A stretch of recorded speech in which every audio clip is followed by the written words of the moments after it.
माझ्या मित्राचा मी एक अनुभव सांगतो तुम्हाला. त्याचं नाव आहे सुभाष अमीन. तो आमच्या बाजूला एक मोठं हॉटेल होतं, सरस्वती रेस्टॉरंट म्हणून. ते जो मॅनेजर म्हणून काम करत होता. तर ते हॉटेलचं हे झाल्यावर, म्हणजे मालकाचं देहांत झाल्यावर ते हॉटेल बंद व्हायला आलं. बंद झाल्यावर ह्यांनी पण नोकरी सोडली आणि दुसऱ्या ठिकाणी काम बघत ठेवत होतं.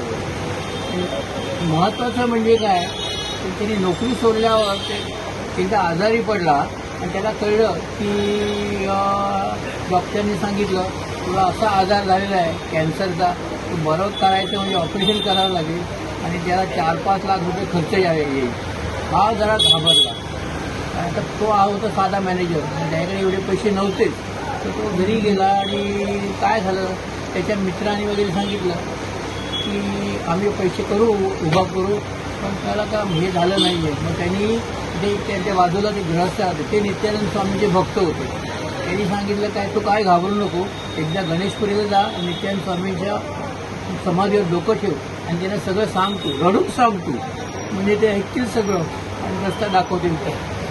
त्यांनी तिथे त्याप्रमाणे गेला. त्याला का पैसे नव्हते, त्यामुळे दुसरा इलाजच नव्हता. त्यांनी नित्यानंद स्वामीचा आशीर्वाद घ्यायचं ठरवलं आणि ते जाऊन प्रार्थना करायची ठरवलं आणि तो तिथे गेला. तो ही सगळी त्यांनी मला सांगितलेलं. तो गेल्यावर त्यांनी मग असे तो नेहमी गुरुवारी किंवा त्याच्या रजेच्या दिवशी तो जाऊन तिथून नित्यानंद स्वामीचं दर्शन घेत होता समाधीचं. आणि अचानक त्यांनी काय झालं, एकदा त्या एकाने सांगितलं, त्या ज्या ग्रहासाठी पाठवलं होतं त्याने तू दवाखान्यात जाऊन परत टेस्ट कर.